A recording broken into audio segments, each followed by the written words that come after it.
Vindication?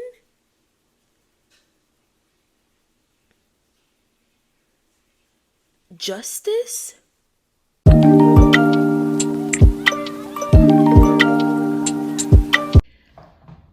think I'm gonna start something new for my book channel. I'm gonna start doing reading vlogs because the book that I'm reading now, My Dark Vanessa, the way I've been reacting to it, I need to like rant about it in the moment. And I should have recorded this last night when I was reading it. But as of right now, I'm, how many pages in? Like 107 pages in, I think. Oh, like I've had to take so many breaks reading this book because it's so heavy. It's such heavy subject matter. And I'm gonna just say it. I need somebody to kill Strane. I need him to die. He is something the sheer disdain and hatred that I have for this man and people that are like him in real life that hurt children. I deeply hate them and he needs to die. I hope he dies. I genuinely, and I don't believe in wishing death upon people, but he's fictional. But for the people in real life, I'ma just let karma and the universe and the Lord handle y'all if you're hurting children in real life. But I can wish death on a fictional character. Strane needs to die. I need him to die like within the next couple pages, please, because it's ridiculous. When I was reading last night, I'm just past the part where Strane and Vanessa go to his house. I cried like 3 times just reading those few pages. And I feel so bad for Vanessa. I'm gonna get choked up again talking about it. But this is the first installment of the reading vlog because I'm gonna have so many more thoughts and I just want to be able to express all of that in real time. So I'm going back to my walk to try and get the little bit of the book that I've read already. I'm gonna try and get it out of my brain, but I'm gonna read some more after my walk, but I'll update again. I'm back reading. Vanessa's on the phone with Strane. It's so gross. It's so gross. I hate this man. I hate this man. Oh my God. Oh my God. Good night. Hang up the phone, Vanessa. Vanessa, hang up the phone. Don't call this man again. Go to class when you have to go to class. Quit the creative writing club. Well, if you quit, somebody might think that's a little suspicious. Don't be in no rooms alone with this man. Vanessa. Please, Vanessa. Oh God. Like I said earlier, I hate Strane. I know I'm going to hate him through the rest of the book. I hated him at the beginning. If he dies, I will hate him in his death. If I could jump in a book and choke a character out, I'd choke Strane. Oh, because what is this? What is this? This feels like a trick. He's the one who's upset, not me. We don't have to talk about it. Yes, he says, we do. He does most of the talking, going on about how the break gave him time to think about all the ways in which I'm still a mystery to him, how he doesn't really know me. He's begun to wonder if he's been projecting himself onto me, tricking himself into thinking there's a connection between us when he's really seeing a reflection of himself. I feel so strongly toward you, he says. Sometimes I worry I'll drop dead from it. It's stronger than anything I've ever felt for any woman.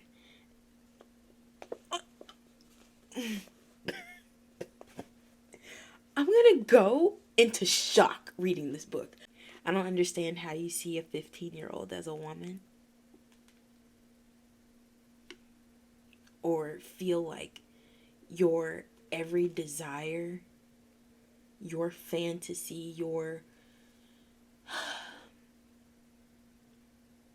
deepest longings are fulfilled by a child? How can you be, strange words, pathetically in love with a child? That's what you are. You are pathetic.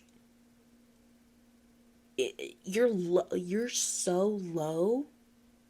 You're lower than hell. You're that low. Start the rapture. Okay? I need somebody to sedate me. Like, immediately. Is that what you think I am? He asks. Yeah. Yeah. Right on the nose, strane. There you are. I'm glad you can see yourself, girl. You said it, not me. When I don't answer, he stands, starts to pace again. You took that book too literally. I'm not that character. That's not what we are. It's not? I think we need to look in the mirror. And I think we need to reread the book and take it quite literally. I haven't read the book. I've heard so many things about it. And I don't think I need to read the book. I don't think I need to watch the movie either. This is you to a T, sir. This is y'all's relationship to a T. Strane. Let's be real with ourselves, buddy. You can't deny yourself. Why would you give her the book in the first place? Why would you give her Lolita in the first place? She has no business reading that as a 15-year-old. Oh. My cheeks burn at the criticism. It feels unfair. He's the one who gave me the novel. What did he expect? Girl? I'm not attracted to children, he continues. I mean, look at you. Your body. Oh!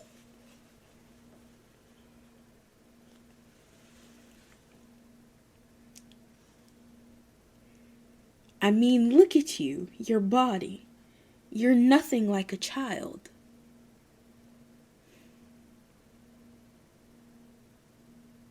I'm gonna cry. I narrow my eyes. What does that mean? He stops, momentarily snapped out of his anger, and I feel the power shift slightly back to me. Well, what you look like, he says. I'm what? From the couch, I watch him fumble for words. I just mean oh, Jesus. I just mean you're fairly developed. More like a woman than not. So I'm fat. No. God. And you know what? That is how a child would respond. Because she's a child. Yeah. I might have to burn this book after I read it. No hate to the author. No. Kate Elizabeth Russell.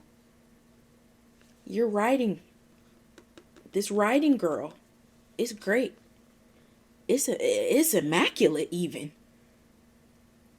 But this has hurt me so deeply. I am hurt. I probably will have to sit in a corner and think about where to go from here when I finish this book. When you started turning in those poems and chasing after me. You chased a 15-year-old. Let's not shift blame. Let's remember the power dynamics. You're 40-some. She's 15. You're the teacher. She's the student. You have power and authority. She is under that power and authority. There are things he needs to believe in order to live with himself, and it would be cruel for me to label these as lies. Vanessa, babe, you're so smart. You're so smart. When we're together, he says, it feels as though the dark things inside me rise to the surface and brush against the dark things inside you. Kill him. Kill him. Hey.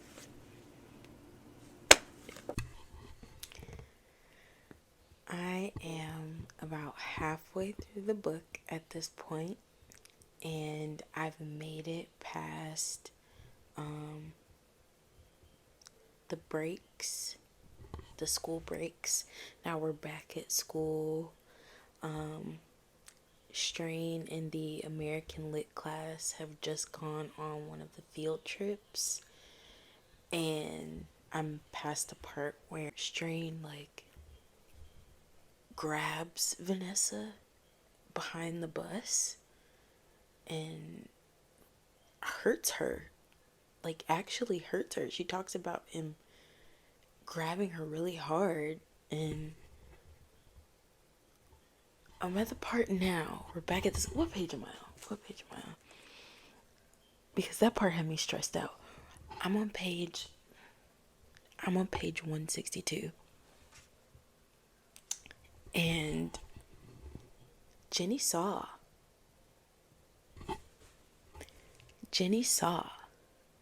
what Strane did. And she's talking to Vanessa now about how she saw everything. And Jenny's like, it's not your fault, Vanessa. I know he's abusing you. God bless Jenny. Jenny to the rescue. Jenny, the hero. Jenny, wow, the girl that you are. Because I'm so glad that somebody has seen something and is trying to do something to protect Vanessa and let her know, like, hey, if you need somebody, I'm here. Because what? I'm so glad somebody saw. And I was praying somebody was gonna say, I was praying. It was too easy. Y'all are at the back of the bus. Y'all are behind the bus. And you're grabbing her like that, thinking that you're away from eyes. The bus has windows. And Vanessa makes a point. She says something about how she thinks Strane wants to get caught. It would be crazy if that's what it was. I'm so glad thank God for Jenny.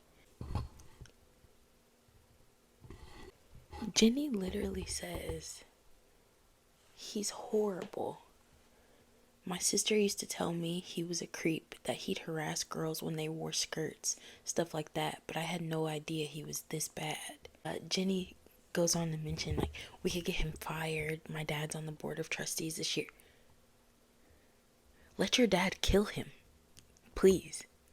Oh my God. and Jenny's offering Vanessa like an out, and Vanessa pretty much says, why would I want to get him fired? What? And Jenny's like, why wouldn't you? He wouldn't be able to hurt you anymore. Like, she's presenting Vanessa with an out, and it kind of seems like Vanessa feels like she's obligated to protect him. And I made this note earlier in the book, how Vanessa confuses me because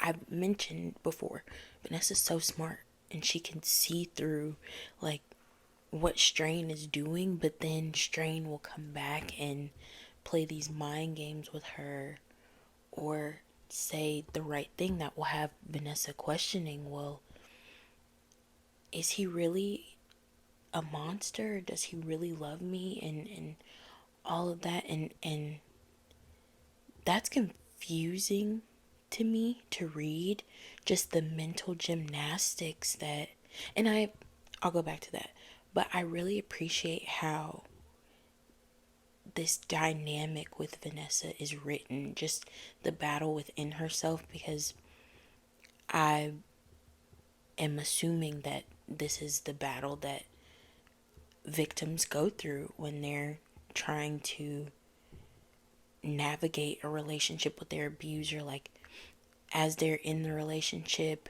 once they make it out of the relationship. And I'm sure that's confusing, as confusing as it is for me to read the back and forth mental gymnastics for that. I'm sure it's even more confusing for victims to go through in real life, experiencing that, like, well, is this really happening? Do I have rose colored glasses on? Is this person really that bad? Or, is it my fault? Am I doing something wrong or not doing enough? Or did I bring too much attention to myself? Did I ask for this? Oh my God. So I really appreciate how that's written, how it's so intricately explained. And it seems like to me that Kate Elizabeth Russell was very gentle when writing this. And even though she's still being, as to me, as gentle as she can be, it's still so difficult. It's still so hard to read. It's so very sad. But anyway, I'm gonna keep reading. I'm hoping to get to at least page 200 by the end of the day. We'll see, because I need to finish this book. But it's sad. Sad books are hard. I'm at the part where they're packing up Vanessa's room now, and the Polaroid of Vanessa in Strane falls out of the drawer as her mom is packing the clothes up, and Vanessa and her mom start going back and forth about the Polaroid. And her dad comes in and asks if everything is okay. Why did her mom say everything was fine? And then when her mom asked her if Strane, if that was him, and her mom was like, he hurt you, and Vanessa's like, no, he didn't. And her mom just dismisses it. Like, when Vanessa goes to Strane's house and she's like, this must be how it feels to be selfless. This is being good. This is being in love with somebody. And Strane is talking to her about, oh, thank you for sacrificing yourself for me, and this is how we get through it. This is how we save ourselves. You have to do this and this. Thank you for letting me keep my career. He did all of this, then made her look crazy, made her take the blame.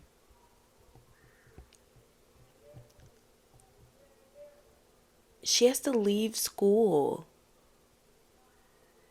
when he knows, everybody knows. When I say everybody knows, when she has that meeting and she has to tell the other students, oh yeah, I made up this rumor, I lied, blah blah blah, I was never in Strain's classroom, those kids start laughing at her because they know that she was in there. That everybody knows, and everybody's in denial. And I hope Jenny is hatching a plan, hatching some kind of scheme to take Strain down, because nobody is protecting Vanessa. Nobody is. Jenny tried. I hope she doesn't give up on Vanessa. Oh, This is a mess. This is a mess.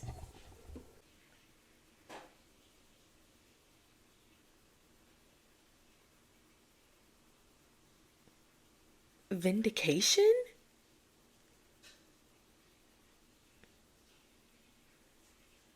Justice?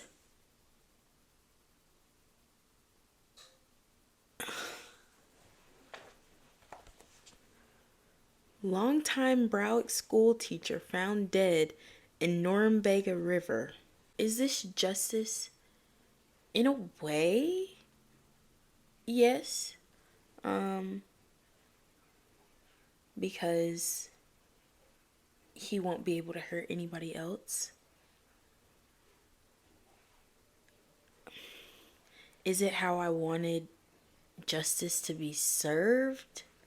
Absolutely not. I wanted him to face more scrutiny, more just absolute embarrassment and shame. And I wanted there to be a big moment where all of his victims could look him in the face and like spit on him. Do something. I needed him to be under the jail because I don't feel bad for Strane. I don't. I don't empathize with whatever he was feeling when the article came out with the 5 girls accusing him. I don't feel bad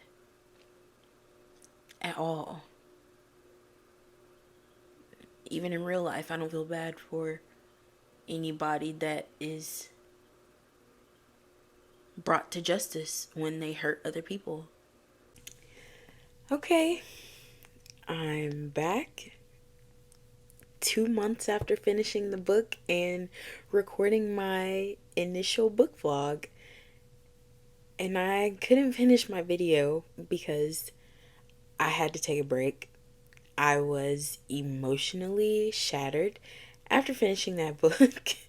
And I left off talking about empathy and a question that the book posed, I felt the book was posing, was, do abusers deserve empathy? And is empathy conditional? After reading this book, I don't know. I don't know how to answer either of those questions. And I thought I would have a more thought out and planned and defined answer, but I don't, because this book left me shattered. And I realized I didn't spend any time really talking about the point of view that Vanessa has in 2017, where she's 32, I believe. So she's in her adult life. I didn't talk about that because I was so stuck on the past. And I'm sure that was intentional. Like I said earlier, Kate Elizabeth Russell, you were writing. You were writing. And everything was very intentional in this book. And I have to give you your props. I have to. I spent so much time thinking and reflecting on Vanessa's past that I didn't really get to appreciate the release that she seemed to have and the growth that she experienced by the end of the book. It still seemed like she was struggling and grappling with the effects of this abusive relationship with Strane. And I'm sure that's real life for a lot of people. You experience something as a teenager and you grapple with it through adulthood. If you want to be hurt, read this book. Through the adult POVs with Vanessa, we see how the relationship that she was in with Strane has an effect on how she views men as an adult and what goes into her discovering her sexual preferences and better understanding her body as an adult. And it's actually really sad, I would say. We really see how strane has damaged is such a heavy word, and don't I don't really want to use that because I don't really like describing people as damaged, but strane wreaks havoc on Vanessa's psyche and really warps her understanding of who she is as a woman and how she views herself in platonic, romantic, and sexual relationships. My first impression of strane was this kind of shy and but very aloof and mythical creature of a man. I thought that he was going to be some type of enticing, just forbidden fruit. And then we see Vanessa describe him, and he's old and ugly. He's old and ugly, and I guess that's the point where like Vanessa takes her blinders off and we see in real time where she takes her blinders off, and it's truly incredible to see. I'm going to praise this writing in this book, and I really understand why Book Talk is so obsessed with this story. It's extremely well done, and I feel like it was handled as gently as it could be given the subject matter. It's beautifully done. It's honestly a tragic story. It's very sad. It's very heavy material. For Set the Tone, I really believe the song that best fits this book is Duvet by Boa. I feel the whimsical, youthful, bright instrumental is juxtaposition of the lyrics. Like the song literally opens with, and you don't seem to understand, a shame you seemed an honest man. And that sounds like Vanessa pretty much saying to strane, I thought that you were something completely different, and here you are, a monster. A version of you that I was not expecting to see. Something that scares me. I thought that you had my best intentions at heart, and that's just not who you are. I thought you were one thing, and you are actually another. That is horrifying. uh, and duvet. Okay, the title duvet. So much happens between Vanessa and strane, and duvet is vividly described when it comes to Vanessa and strane and some of the things that they've done in strane's house. It fits too well. It's too perfect. And it makes sense because duvet is included in every My Dark Vanessa playlist that I've seen on Spotify. It fits. It's this song. In a way, a duvet covers you to keep you warm. Instead of keeping Vanessa warm, strane's duvet suffocates and consumes her. And that's very clearly portrayed in the song, especially when The singer is talking about, I am falling, I am fading, help me to breathe. And it seems like for majority of Vanessa's life, strane literally takes the air out of her lungs and consumes her, suffocates her, keeps her from breathing and living her life as a teenager and enjoying teenage moments, enjoying young adult moments, enjoying full grown adult moments. Like, there's not a moment where she is not consumed with strane until after he dies. But before that, every waking thought is strane.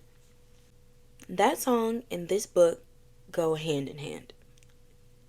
Anyway, now that I'm done having my existential crisis over this, but I hope I'm done. Good grief. I've been haunted for 3 months at this point by this song and this book.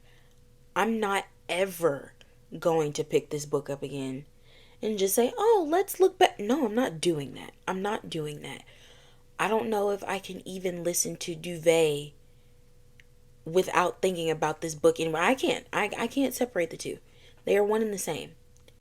After this stress and anxiety inducing read, I'm giving the book 5 stars.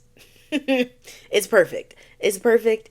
There's no fault in it, and I am grateful to have been given the opportunity to read a piece of art as masterful and intricately designed as My Dark Vanessa. That's the book review. Good Lord. Anyway, on to my next conquest. I started reading Shine by Jessica Jung. If that name sounds familiar, she was in Girls' Generation, the K-pop group. She decided to write a book. Well, she has 2 books now. And I saw people talking about it on TikTok. And as a former K-pop girly, I said, oh yeah, I want to read the story because it sounded like some mess. And I started reading it and it was some mess. But I took a break from it because I finally got my hands on none other than, hold on, finally got my hands on Lakewood. So I've started reading Lakewood instead. And this is a trip. It's a trip. I'm so excited to talk about this book. So excited. Anyway, hopefully after I finish this book, it won't take me another 2 months to do the book review. Maybe.